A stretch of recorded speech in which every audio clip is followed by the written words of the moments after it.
Hello স্টুডেন্টরা, tuition রুমে তোমাদের স্বাগতম। আজকে আমি ক্লাস 8-এর লাইফ সায়েন্স নিয়ে আলোচনা করব। মানুষের খাদ্য ও খাদ্য উৎপাদন এই চ্যাপ্টারটা।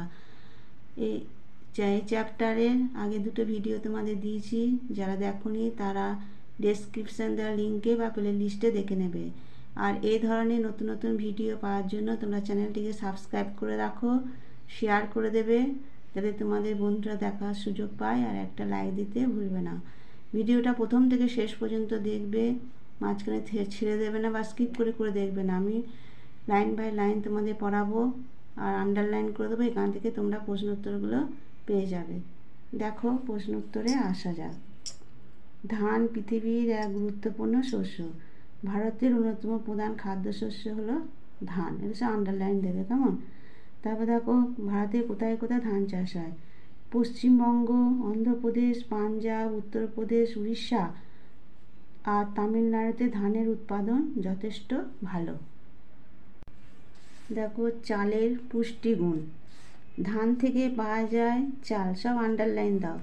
চালে 79.1 কার্বোহাইড্রেট, 6% প্রোটিন আর 0.0% বিভিন্ন মৌল থাকে। এছাড়াও থাকে ভিটামিন বি কমপ্লেক্স আর অন্যান্য কিছু ভিটামিন। এছাড়াও ধানের ভুসি থেকে তেলও পাওয়া যায়। এগুলো হচ্ছে ধানের বা চালের পুষ্টিগুণ। তারপর দেখো, ধানের প্রকারভেদ। এক ধরনের ধান তো হয় না, সেই জন্য জাতিগত বৈশিষ্ট্য ও চাষ করার পদ্ধতিতে ধানকে 3 ভাগে ভাগ করা হয়। এরা হলো আউশ বা শরৎকালীন ধান, আমন বা শীতকালীন ধান, আর বুড়ো বা গ্রীষ্মকালীন ধান। এবার উৎপাদন ক্ষমতা অনুসারে আবার ধানকে 2 ভাগে ভাগ করা যায়। কম ফলনশীল দেশি প্রকারের ধান আর উচ্চ ফলনশীল প্রকারের ধান। এবারে আউশ, আমন আর বুড়ো ধান সম্পর্কে একটু আলোচনা করব। দেখো, আউশ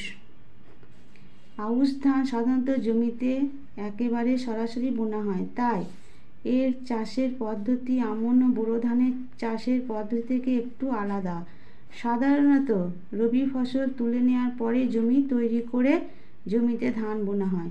পলি, দোআঁশ বা এঁটেল প্রায় সব ধরনের মাটিতে আউশ ধান বোনা হয়। কী কী মাটি লাগবে? পলি, দোআঁশ বা এঁটেল সব ধরনের মাটিতে আউশ ধান বোনা হয়। তারপর দেখো আমন। আউশ হলো এবার আমন। কাদা মাটি বা এঁটেল মাটি চাষের জন্য ভালো। পশ্চিমবঙ্গে আমন ধানের চাষই বেশি হয়, কেমন? তারপর দেখো, দেশি আমন ধানের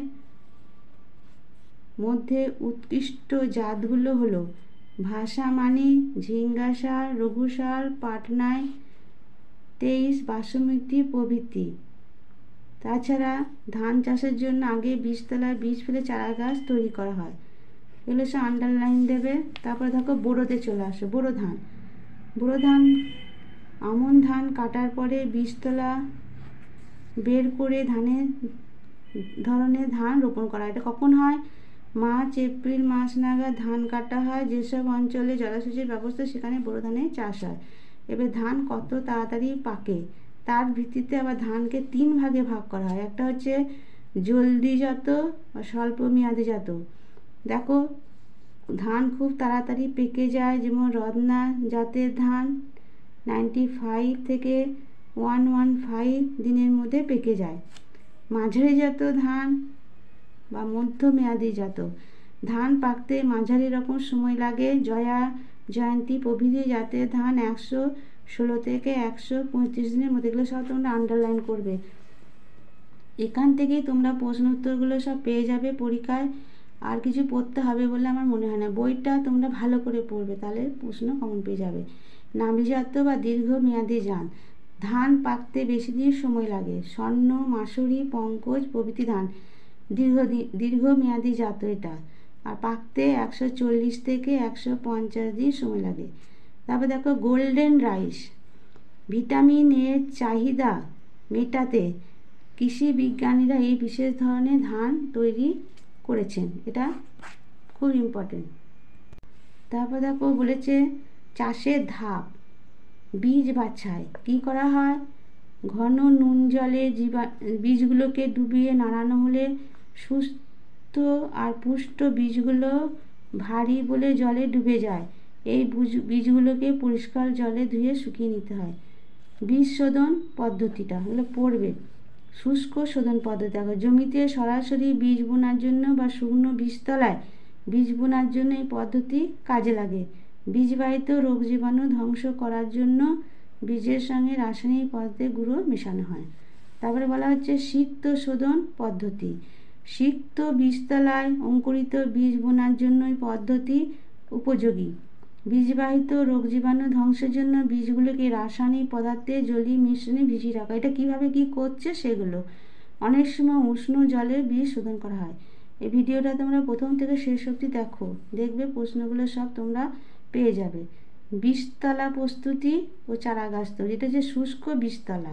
শুষ্ক বীজতলার চারা গাছগুলো 5 থেকে 6টি পাতা বিশিষ্ট আর 12 থেকে 15 সেমি লম্বা হলে রোপণের উপযোগী হয়ে ওঠে। তার পয়েন্টটা দেখো, সিক্ত বা কাদান বীজতলা।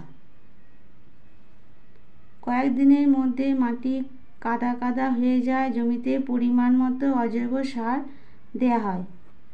তারপর দেখো শুষ্ক পদ্ধতি। শুষ্ক পদ্ধতি হচ্ছে আউশ ধান ও কোনো অঞ্চলে নিচু জমিতে আমন ধান চাষ করার সময় বীজতলা ব্যবহার না করে জমিতে সরাসরি বীজ বোনা হয়। জমিতে পরিমাণ মতো জৈব আর অজৈব সার দেওয়া হয়। তারপর এখানে চলে এসো বীজ বোনা।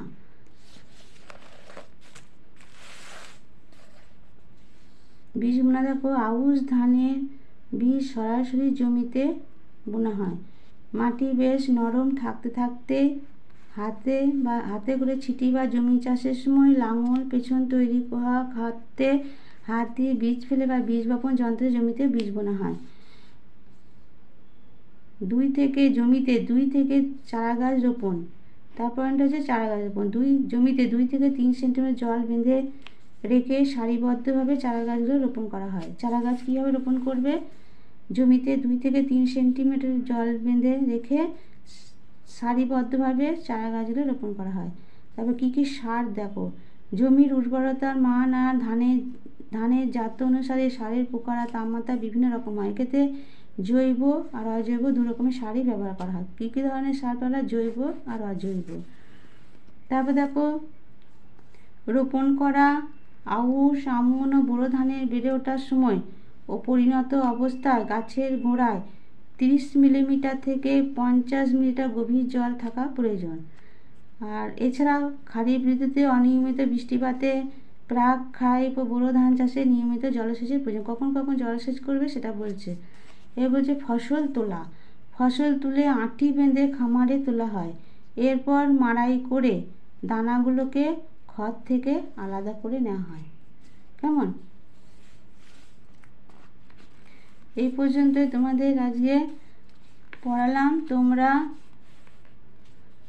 এগুলো সব পড়বে, প্রশ্ন উত্তরগুলো তোমাদের দাগ দিয়ে দিলাম। আর পরের ভিডিও পেতে এই ধরনের ভিডিও আমি আবার দেবো, নতুন ভিডিও।